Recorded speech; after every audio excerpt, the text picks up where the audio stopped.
everyone, welcome back to Homestead in a Box. My name is Leah and I'm super grateful that you're here with me today. In today's video, it's been a couple weeks since I've turned the camera on to record a video. However, always know, even when the camera's not on, there's always work going on. So today I figured I just wanted to turn the camera on, and I have a lot of work to do, and I'm just going to take you all with me. Know that whenever people record YouTube videos and they have a task at hand, it does take like 3 to 5 times longer when you're recording. However, I think that it's real easy to get caught up in the beautifulness of everybody sharing their homestead and gardens online, and some people forget that all of that takes work. I don't just get to come out every day and look at pretty flowers growing because they just popped up.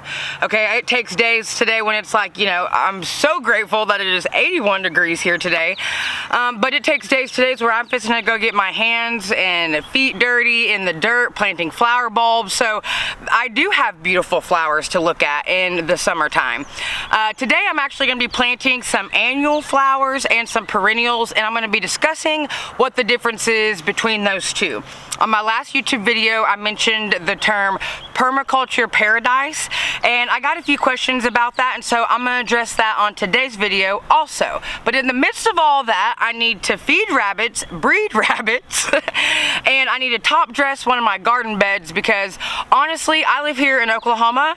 It is April 3rd, I believe, yes, April 3rd, and my last estimated frost date is April 12th, and I've looked at the weather radar for 15 days out, and I do not have any frost evenings. If you are a gardener, you are a weather watcher, okay? And I have a planner that I keep up with, and I wrote down all of the temperatures from last year every single day, just like I do this year. I write down the temperatures every single day so I can have something to go back and look at.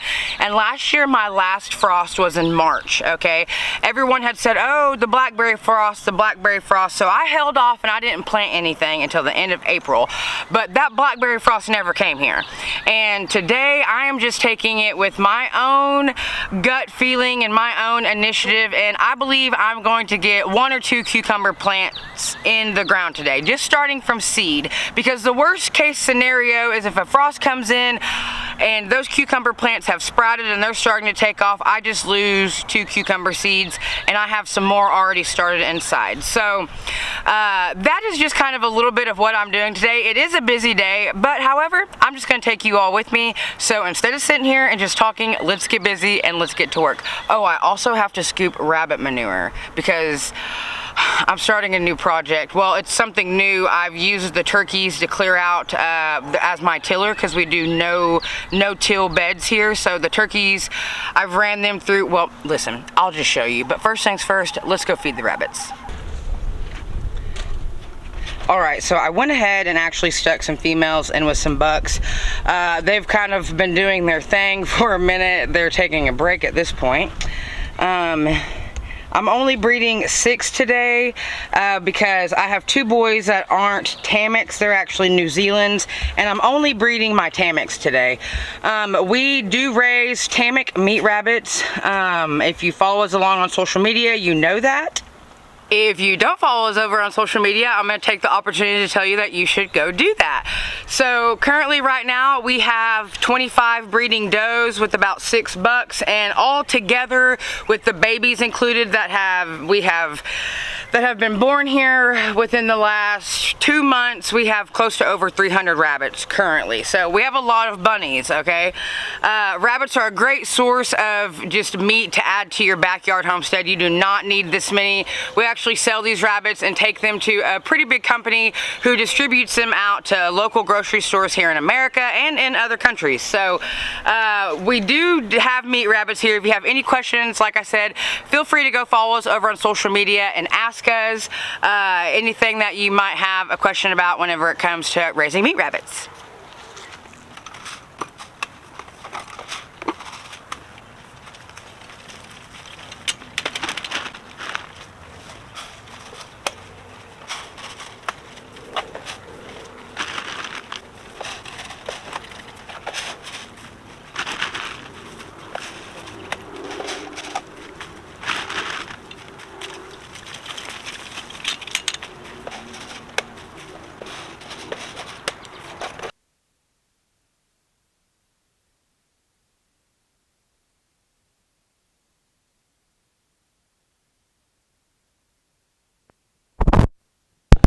Look at that rabbit.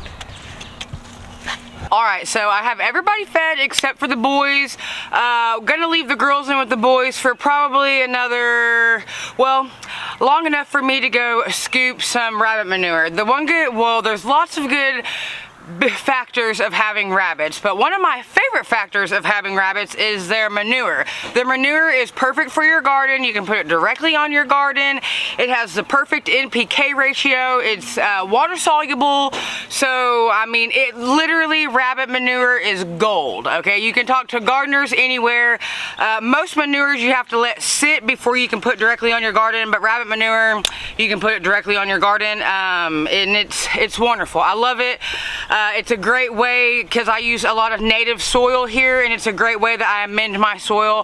That will be my next YouTube video, is just basically just kind of showing and teaching like how I amend the soil here, because that's probably the most expensive part of gardening, is buying soil. So, but anyway, that's a completely different video. So I utilize my rabbit manure in any way possible, and right now my cabbages and things like that have been in the ground for a few weeks and they need to be fed. So I need to make some rabbit compost tea, and so that means I need some bags of rabbit manure. So I'm going to go scoop some manure, and then I'll take the boys out, and then we're going to go plant my daylily and my gladioluses and talk about the difference between an annual and a perennial, and why it is really important to know the difference and to learn the difference between the two, because it can save you money in the long run. So I'm going to scoop some manure, and then we're going to go plant those.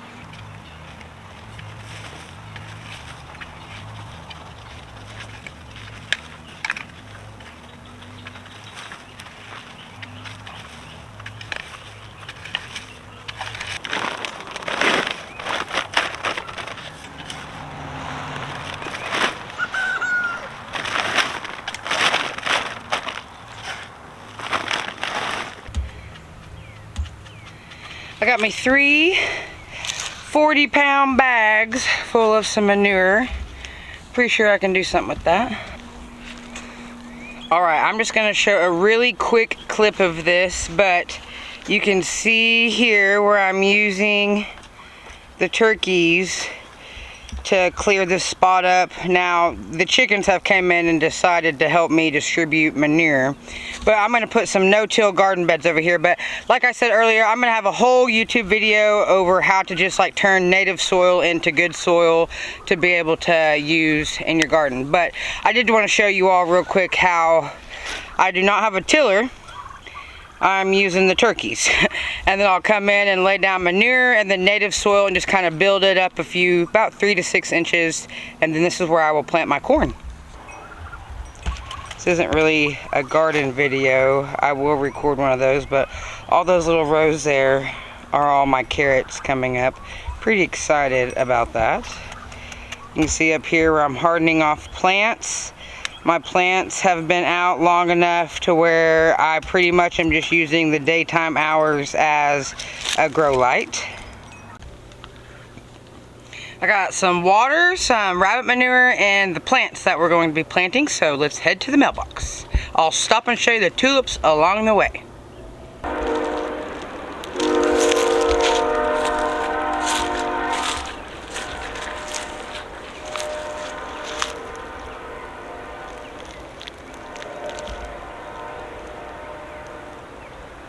Alright, my mailbox is sunny right now, so I figure I would just talk to you over here in the shade before I migrate my way over in there in the sun into work. So what I want to talk about is something it was asked me on my last video. They said, you know, what does permaculture paradise mean? And permaculture is just the relationship between plants. I mean, it's just a relationship between things, okay? And so here my goal is to incorporate as many perennials, meaning like I don't have to replant them every single year, that work well together.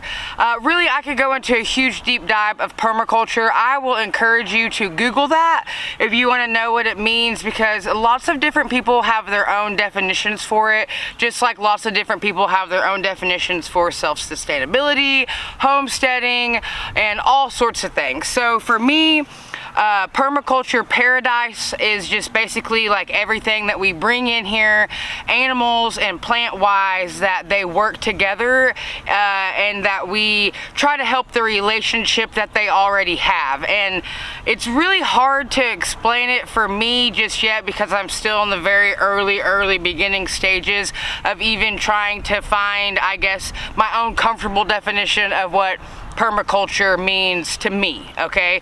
And so there's that. But anyway, back to the difference between, like, my main goal here is to plant as many perennial plants, trees, food, all sorts of things like that as I can. That way I'm not spending money every single year replanting them. Okay, for instance, these gladioluses that we're planting today, they say annual right here in the top. And that means that they don't grow back every year. That means that you're gonna have to replace those plants every single year to plant them. A lot of things like that in the vegetable world are like tomatoes and cucumber and squash. A lot of those are your annual vegetables that you plant in your garden. Some annual flowers that you might incorporate are like zinnias, sunflowers, cosmos, you know, things like that. Things that you have to replant every single year. I would say pansies, but my pansies, I'm going to show you down here in my mailbox, survived all winter. I mean, they can survive a light, like semi-hardy frost, but they survived all winter, 2 degrees and everything. And they're growing back over there. But I've always known them to be a annual. However, I mean, if you're growing back within the next season, I would consider that a perennial. So I don't really know, but like your tulips, your lilies, things like that are perennials. I have a daylily here. My neighbors have a really pretty one that blooms, and so I'm like, oh, I hope that mine is just as beautiful. So this is a perennial, and even on your packages it says returns each year. So some perennial flowers are daylilies, daffodils, tulips, lilies. Oh, it's a squirrel, sorry. I was like, what is that? It's a squirrel. So perennial, like herbs, a lot of herbs are perennial. They grow back, like oregano, like that. I'm trying to think, so like perennial food is like, you know, blackberries, raspberries, bushes, peach trees, and pecan trees, things like that, things that grow back every single year, and that produce food. So that is the difference. So if you look at it from the big scheme of things, for me, it makes more sense for me to invest in perennial flowers and perennial trees and bushes and things like that, so I'm not having to buy those every single year. A perennial fruit, asparagus is perennial. A lot of things that you forage, things like that. But anyway, so perennial, it just makes sense for me to buy it one time and for it to come back. For instance, this year, my parents gifted Tree and I a peach tree for Christmas, and it'll be delivered this month from Stark Brothers. And then we actually went to Sutherland's over in Fort Smith and bought a James Prince peach tree that we'll be planting, and those are perennials. That's food that will be produced off of that tree year and year again. Now, it's going to take us a few years before we actually get any peaches on the tree. However, it's thinking of your future, and that to me is what a little bit of a perennial paradise means. Is, you know, I'm thinking of tomorrow, I'm thinking of next year, I'm thinking of 5 years from now, I'm thinking of 10 years from now, I'm thinking of my nieces and nephews in long term. I'm thinking, you know, if I start, you know, asparagus this year, in 2 years I'll be able to harvest asparagus and stop going to the grocery store and buying it. So that is my outlook on an annual and a perennial, and today I'm going to be planting one of each. So down here by my mailbox, I like for my mailbox to be pretty. I don't have a brick mailbox or anything like that. We just stuck it in a planting pot, and I like for it to be pretty. So some of my pansies are trying to come back, And I have these perennial gladioluses, which will not come back. I'll have to replant them. And then I'll show you, I have a lot of lilies and things that are already planted along the ditch here. But I'm going to be planting my gladioluses down here by the mailbox. And I figure run to Walmart. You can get 16 bulbs for $5.42. They're super pretty. They grow, I would say like 4 foot tall maybe. I mean, I think it also just depends on like what you're feeding it. So I'm going to be feeding mine rabbit manure. So my goal here is I'm putting this on YouTube, so we'll see at the end of the season if it turns out, but it's for the gladioluses to kind of wrap around the back of my mailbox. But let's go check out my mailbox so you'll have a better idea of what I'm talking about. Again, just to touch real quick on the annual perennial, if you have any questions, y'all, all the questions you're welcome to ask me. I'll try to answer any question that I have the answer to. If I don't have the answer to it, I'm going to Google it, because that's what I do. I Google stuff. If I don't have the answer to things, I Google things. So anyway, let's go check out my mailbox and get these gladioluses planted. Okay, so this is what I mean like by my mailbox is just in a pot here. You can see where those pansies are growing back, all the greenery in there. Super excited about that. And honestly, I don't really know what these are, but peep that. Oh, the bumblebee went away, the bumblebee.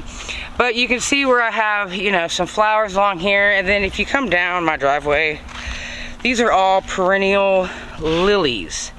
Actually, they're a mixture of things.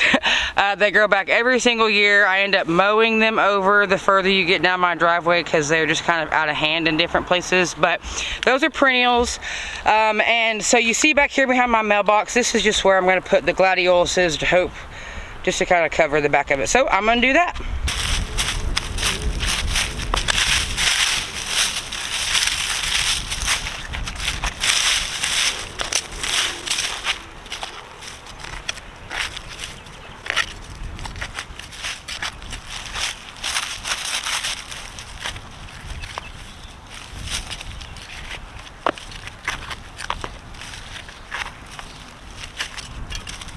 Manure in here all the way around. Leaves are always good. I already seen some worms down here, so that makes me happy. And then these say you're just going to place them pointy side up, which I'm assuming is like this. Now, I've had these for a while, I'm not gonna lie, so I am in hopes that they bloom. So we are going to find out together how long you can keep Walmart bulbs, because I bought these last year.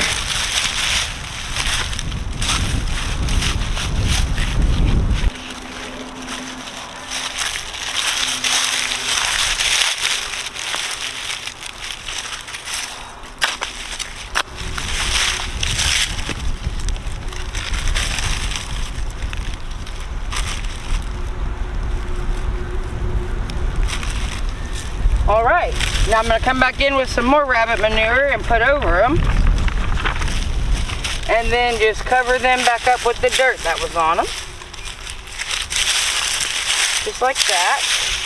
And I'll put me some rocks here around it so I know not to weed eat from this side in, because sometimes I get weed eat happy. Some manure in here just to feed this, because this is last year's.